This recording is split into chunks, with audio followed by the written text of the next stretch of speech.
Praise God. Magandang gabi po muli. Salamat po sa Panginoon. Hindi po umuulan, kasi po kung umuulan, hindi po tayo makakapasyal. So, magandang gabi po. Salamat po sa Diyos na tayo po ay may kalayaan na patuloy na magbahagi ng pag-ibig ng Diyos. Makinig lang po kayo dyan. Yung mga tenga natin habang tayo pwede pang makinig. Dahil ang mabuting balita ng kaligtasan ay napakahalaga. May libre po kaming babasahin ayon po sa babaeng naglalakad. Libre pong babasahin, hindi po kami hingi ng pera. Mga babasahin po yan na galing sa Biblia. Wala pong bayad. At kung kami po ay may pera, bibigyan namin kayo ng maraming pera. Pero masigit pa sa kayamanan ang salita ng Diyos na kailangang marinig ng mga tao.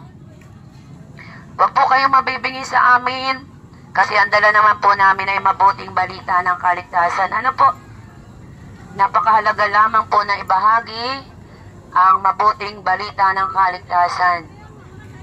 Sabi nga po doon, ang tao ay hindi nabubuhay sa salita lamang. Hindi nabubuhay ang tao sa pagkain, kundi sa salita ng Diyos na dapat marinig natin. Ano po? Kaya po tandaan natin, ang pag-ibig po ng Diyos ay para sa lahat. Kaya po napakahalaga na ang mga tao ay makarinig. Makarinig po ng salita ng Diyos. At ang sabi kasi po sa salita ng Diyos, huwag niyong ikahiya si Jesucristo. Huwag kayong mahihiya na pumunta sa palengke kung saan maraming tao para ibahagi ang pag-ibig ng Diyos. Kasi kapag ipinagkahiya natin ang Panginoon, mananagot po tayo sa Diyos. Kaya po napakahalaga na tayo po ay makarinig ng kaligtasan. Yung tumatanggap po ng babasahin, si Jesus Christ po ang tinatanggap nyo, hindi po kami. Ang kaligtasan po ay para sa lahat, wala pong bayad. Wala po kami sobre.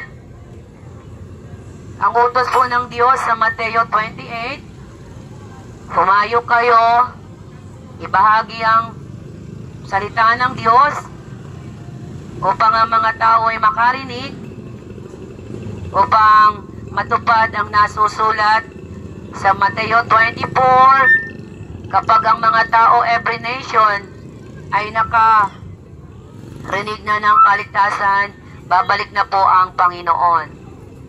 Kaya po habang araw pa, kami po ay nangangaral, nagbabahagi ng mabuting balita. At ano po yung mabuting balita ng kaligtasan? Ang mabuting balita po, walang iba po kundi si Jesus Christ.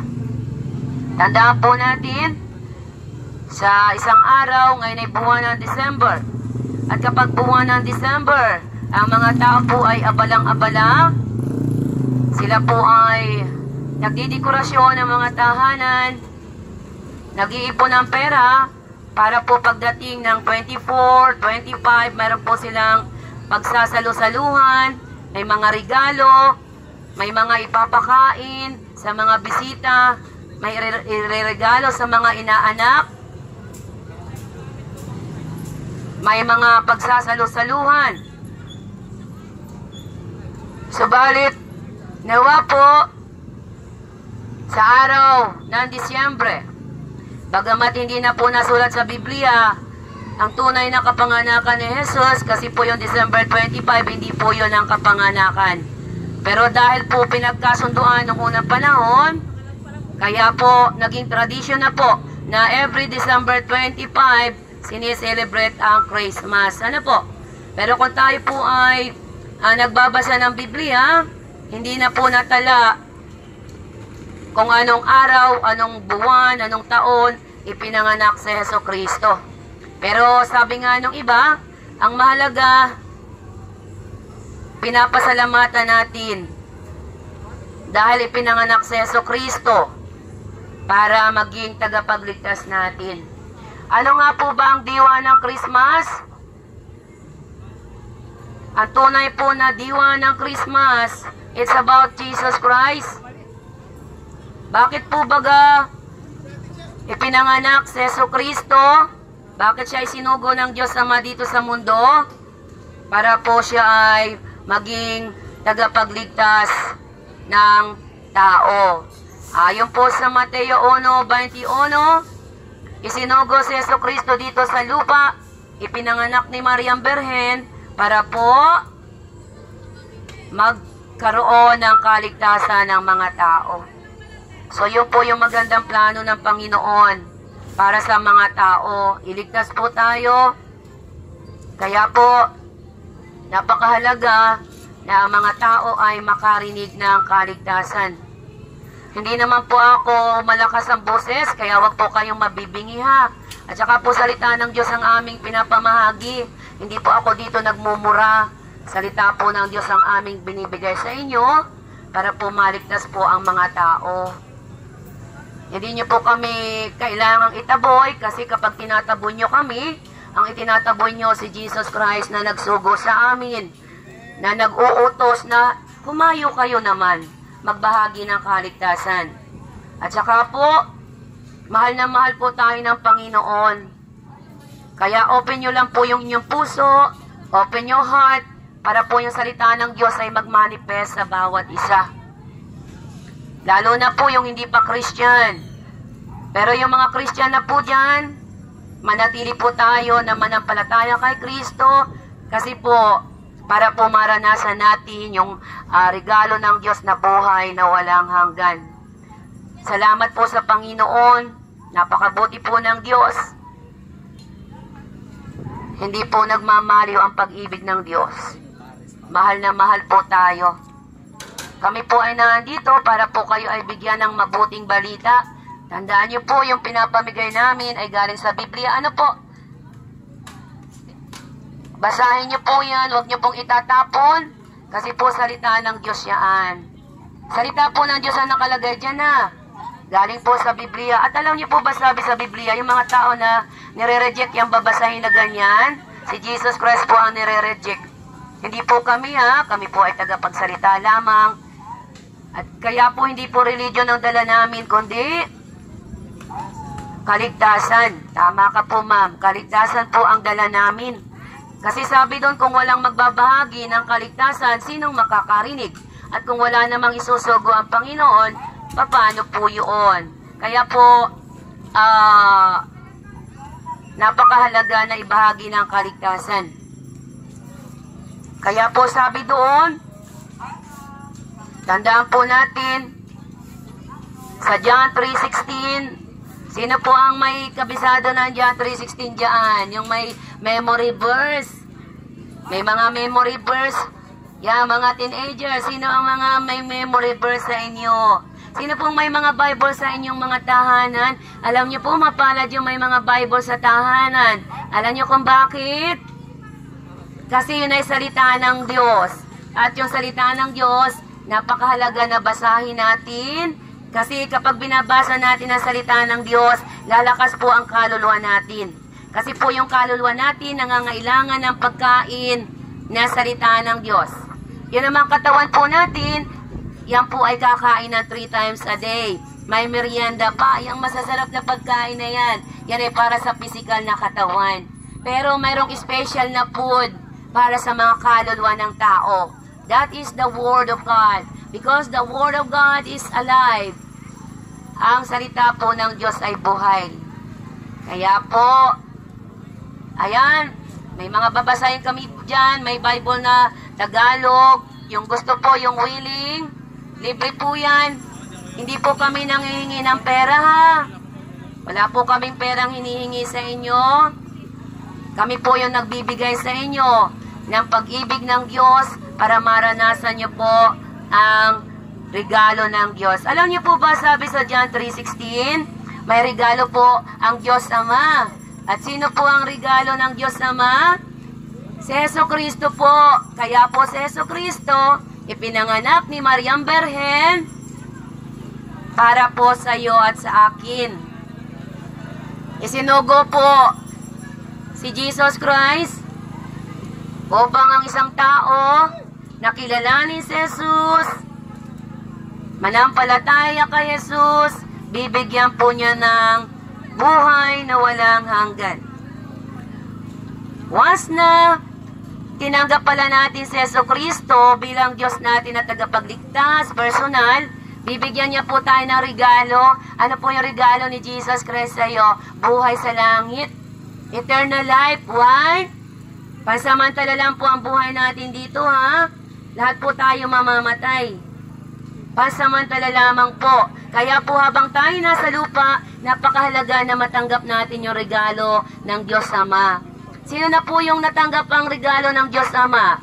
Sino na po dyan yung may Jesus Christ sa puso na hindi mahihiya? Sino na po dyan ang tinanggap si Jesus? Siya po yung regalo. Si Jesus Christ po yung regalo ng Ama natin sa langit. Pumunta po si Jesus Christ sa lupa para ipakilala ang Ama, Diyos Ama. Yun po yung katotohanan. Kaya po maliwanag yung John 3:16. Gayon na lamang ang pag-ibig ng Diyos sa sanlibutan. Kaya po isinugo niya si Jesus, ipinanganak ni Mariam Berhen, naghirap sa cross, pinako sa cross, namatay, after 3 days, inilibing, nabuhay na maguli, at pagkabuhay ni Jesus, umakyat po sa langit. Nasa langit na po ang Diyos Ama. Kasama ng, si Jesus Christ ay kasama ng Diyos Ama. At sa panahon natin ngayon, sino ang kasama natin? Ang banal na Espiritu. The Holy Spirit is with us.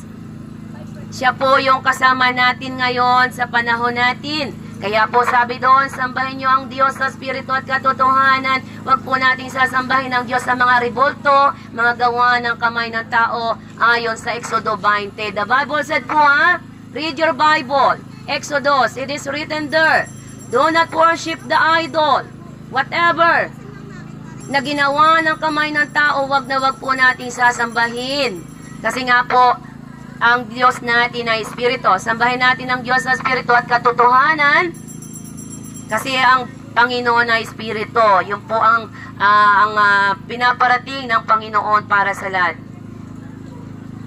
Napakatindi po ng pag-ibig ng Diyos. Hindi po siya namimili.